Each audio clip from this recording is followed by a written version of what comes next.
Estimados estudiantes, gradistas, bienvenidos a Corriente Civilista.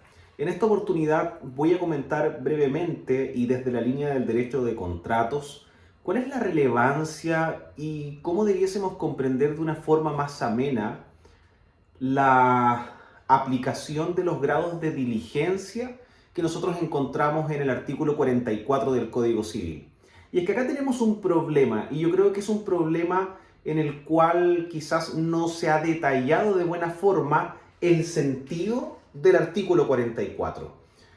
Cuando el estudiante por primera vez se encuentra con la descripción de lo que es culpa lata o grave, culpa leve o culpa levísima, el problema que se sostiene es que el legislador civil está describiendo primero, bajo denominación, la consecuencia, culpa lata, leve o levísima, y posteriormente realiza la descripción de lo que lo causa.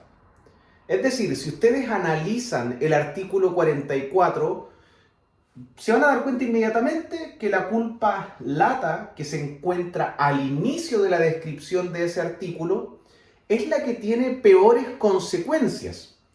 Y es la que tiene peores consecuencias porque al deudor, y enfoquemos esto en materia contractual, se le exigió lo mínimo. Es decir, tenía que prácticamente hacer lo que hombres o mujeres de poca prudencia hacen y no obstante aquello no lo hizo. Y es por eso, y entiéndase que estoy parafraseando para que se comprenda, que la consecuencia genera la culpa lata o grave. Y por su extrema gravedad, porque a usted se le exigía lo mínimo, es por eso que se equipara al dolo. Y eso trae como consecuencia que el deudor tenga que responder de los perjuicios directos previstos y lamentablemente también de los imprevistos. Luego, si seguimos avanzando en estos grados de diligencia promotora que yo debo aplicar en el cumplimiento prestacional, nos encontramos con la culpa leve, que ya no se le exige lo mínimo como en la culpa lata, sino que se le exige el estándar medio que cualquier persona ordinaria tendría en sus negocios cotidianos o sencillos, ¿ya? Y en ese campo estaríamos ante la regla general, su incumplimiento, es decir, no ejercí la diligencia en la forma en la que un hombre o mujer ordinaria haría, genera culpa leve. Y eso traerá aparejado obviamente el cumplimiento de uno de los requisitos de la responsabilidad contractual, que es el factor de imputación. En este caso, asociémoslo a culpa, que se presume en este campo. Y luego, en el último lugar de la descripción de ese artículo, dejando de lado al dolo, lógicamente, encontramos a la culpa levísima. Y ojo, nueva quizás confusión por no explicarlo un poco más. Quizás se confunden al escuchar la palabra levísimo y eso hace entender que deben ejercer un mínimo despliegue de conductas para alcanzar el cumplimiento prestacional, pero es todo lo contrario. O sea, cuando el grado de diligencia aplicable en ese contrato es el de la culpa levísima y ustedes van y se dirigen al artículo 44 del Código Civil, sucede lo contrario. Se le está exigiendo el máximo estándar conductual, el que generalmente se utiliza en negocios sofisticados para alcanzar la satisfacción del acreedor, es decir, la prestación idealizada que tenía en el subconsciente mercantil. En ese margen, la confusión que se asocia primero de este artículo es que se describe la consecuencia y luego el grado de diligencia y además, en parte, la utilización de estas palabras están a la inversa consecuencial. Es decir, la culpa levísima aparece abajo del artículo, debiendo quizás ser la descripción idealizada por sobre el resto al tratarse del mayor estándar de diligencia, y la culpa lata o grave incorporarse prácticamente en el penúltimo lugar de ese artículo porque es el grado de diligencia mínimo que se exige al cumplimiento prestacional y de esa forma acercarlo al sector del dolo. que se equipara, como sabemos. Entonces, la relevancia de esto en materia contractual tiene que ver con ir determinando la amplitud o reducción de los perjuicios que deban pagarse y además determinar si es que el grado de diligencia se ha cumplido por parte del deudor en el cumplimiento prestacional. Ahora, ¿cuándo buscamos esto? ¿Cuándo toma relevancia? Porque no es siempre. Cuando se ha incumplido la obligación. Porque si el acreedor se encuentra satisfecho con el cumplimiento prestacional, en realidad no se va a activar un juicio de responsabilidad y por lo tanto no deberá investigar si es que la conducta del deudor se encuentra conteste con la descripción del artículo 44.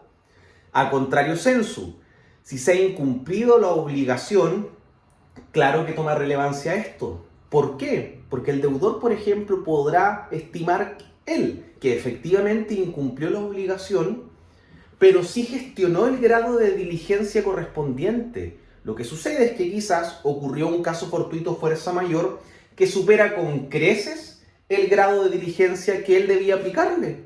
A mí me exigían culpa lata o grave, entiéndase el menor estándar de diligencia. Yo lo cumplí.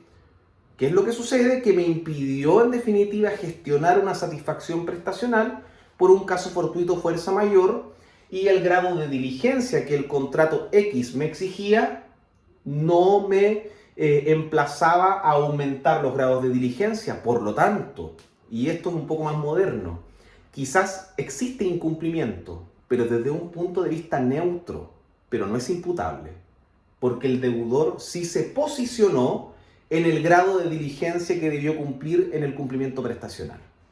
¿Ya?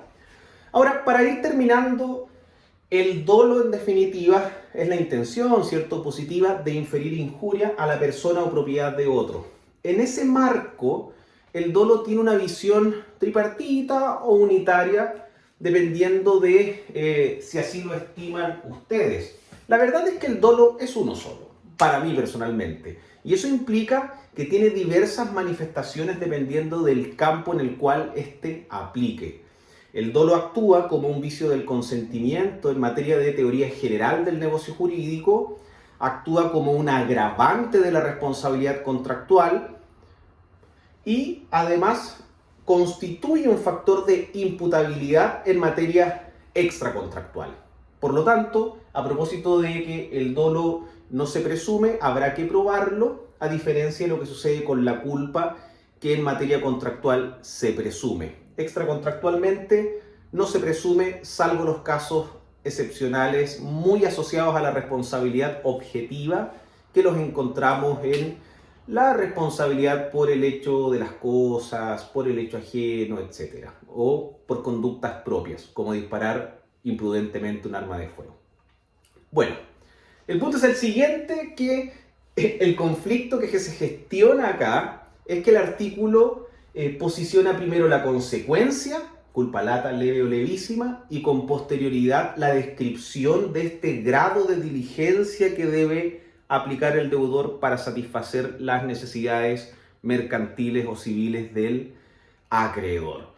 Y además la ubicación que las descripciones sostienen en el artículo, a mi entender, están mal diseñadas y, e influyen en un mal entendimiento de los estudiantes. Así que eso, que estén muy bien. Sé que es un tema complejo, pero después de ver este video les recomiendo dirigirse al artículo 44 del Código Civil y así podrán reforzar estas ideas y compartir, ¿por qué no?, ideas también conmigo. Chao, chao, que estén muy bien. Un gusto.